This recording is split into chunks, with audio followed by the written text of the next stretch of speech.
Hi guys, just thought I would go over a few things about filters and smart objects. So we have an image here and we're going to have a bit of a experiment and a bit of a look into some of the things we can do with smart objects and filters particularly. Now, the first thing we're going to need to do is to divide this photograph up into 4 sections, just so that we'll have more content to experiment with our filters. So to do this, what I'm going to do is I'm going to get my rulers out from the side of my screen and just sort of create a little division in the middle here, so I'll know when I cut this image up I'll be able to line things up. And I'm going to use my rulers at the top of my screen here. If you don't see your rulers, just make sure that that rulers is checked on. Fantastic. And then I'm just going to drag that down the second ruler, and I've sort of got my division here that I'm thinking I might divide this photograph into 4 pieces. So I'm going to use my square marquee and I'm just going to sort of grab this first section, if you like, here, just like that. That will do nicely. And I'm going to now go to the layer menu, new layer, from new layer via cut. And what that will do is it will essentially cut that layer into, or remove that from the remaining image. I'm going to repeat this process through this second quadrant, like so, pretty close, fair enough, and I'm going to make sure that I'm on that content layer. And again, I'm going to drop that menu layer, new layer via a cut. So we're now building up this 4 quadrant sort of piece, if you like. And I'm going to just drag that through there, something like that. There's my 4th quadrant, making sure that I'm on the layer that I want to cut. Might just pop him over there. There I go. Layer, new layer via a cut. And now we should have these 4 quadrants. Now, this layers panel here looks a little bit small to me, these icons, if you like. So what I can do is I can drop into this little sandwich bar here, and I can come down to the panel options. And you can have bigger icons if you like, and you can change the way that this displays so that it only views the content of the layer. There we go. There's my 4 sections cut up there. Beautiful. Now I might just hide the guides. Just turn that off for a moment, and there we go. Now that's the first stage, and what I want to do is essentially convert each of these layers into a smart object, which is kind of an embedded type of file within a file, if you'd like to think about it that way. So I'm going to select my layer, I'm going to right click, and I'm going to convert to smart object. I'm going to select my layer, I'm going to control click, and I'm going to convert to smart object. And just going through this process, converting to smart object and converting to smart object. There she goes, looking good. Okay, now a smart object is not directly editable. Okay, this layer here that I have selected here, if I was to try to paint on this layer here, you'll find that I won't be able to paint or erase or do much of anything because it's a smart object. And what we'd like to do is take advantage of the smart object for the use of filters. Now, filters in and of themselves can look a little bit computery. I guess I can't think of the best word for that, but they can look a little bit sort of horrible at times. But let's going to have a look at the filter gallery. And I'm going to have a check of this. Just going into my filter gallery. That's probably the best place to start. And you can see I have all these different filter settings and styles and things. So what I'm looking for is something just to create a little bit of funky extreme detail in here. Yep, that will probably do me. And I'm going to say okay. Now that filter has been applied completely to that object, and when you create a smart object, you have the ability to turn this on and off again, so that gives it that sort of non-destructive sort of feeling. which is highly desirable when you're working with Photoshop. I can actually revisit that filter, and I could change it to a different kind of filter if I felt I needed to. And I can say OK. And that's the advantage of working with a smart object. If it's not a smart object, you're pretty much embedding that content.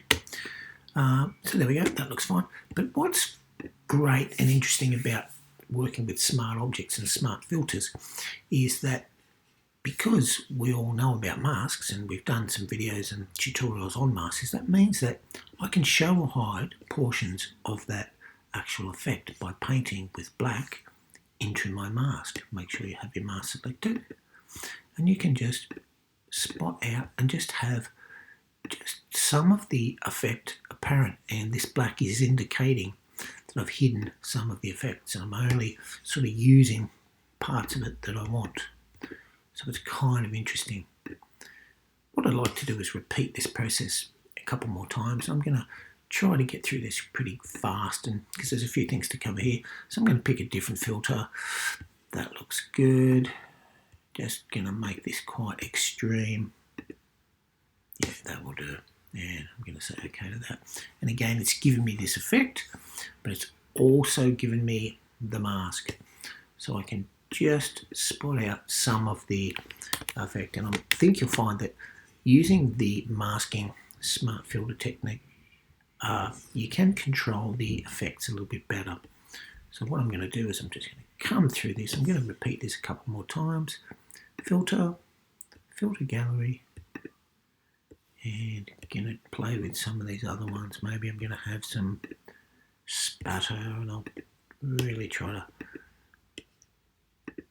get a little bit of detail in that. Yep, that'll do. Filter gallery. And again, it's applied universally, that filter, but if we select the mask and we can paint on the mask, we can just sort of paint out the areas that we don't want the filter to occur.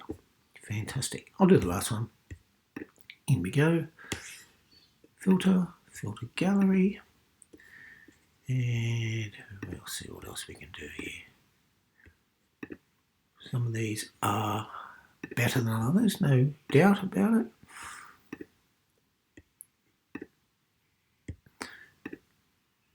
And it's just a matter of experimentation, and yeah, I think I'll go with that one. So it's all experimentation.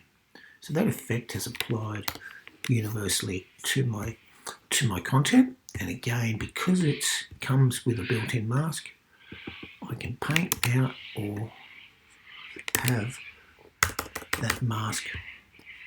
I can just spot out little bits and pieces of it. So there's combining smart objects with smart filters. So this is kind of looking the way I want it to look. Okay, so I do believe having the smart filters gives you just a little bit more control when using filters, smart filters and smart objects. So one more thing I'm going to do this, I'm actually going to create a new layer right now. Blank layer, new blank layer. And what I'm going to do is I'm going to get my pen tool, and I'm just going to draw perhaps a straight line through there. Pen tool, new layer, straight line. And I'm going to try a different kind of filter now. And there's some kind of nice ones here that we can play with, but I wanted to show you this kind of cool one. I've got the ability to make trees. So I'm going to put a tree in here.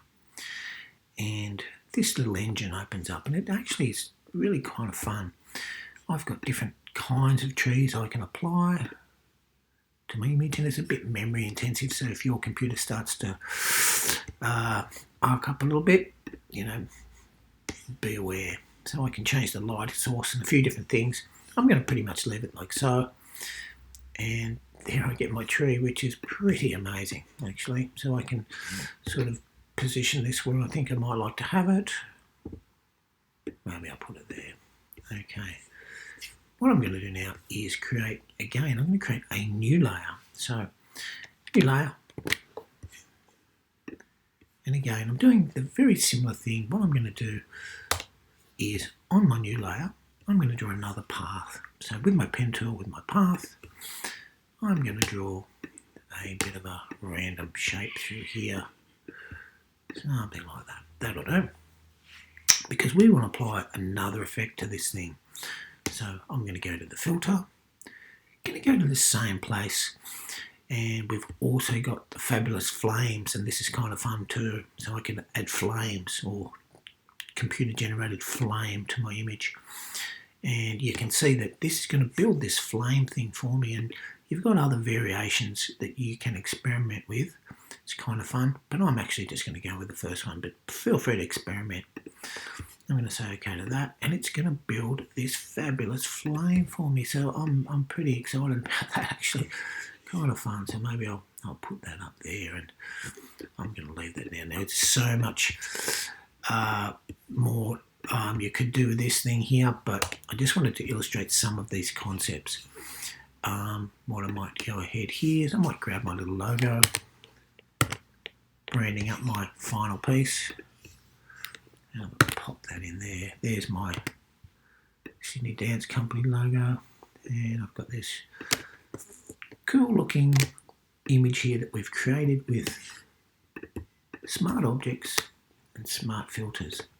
A lot of experimenting with these projects.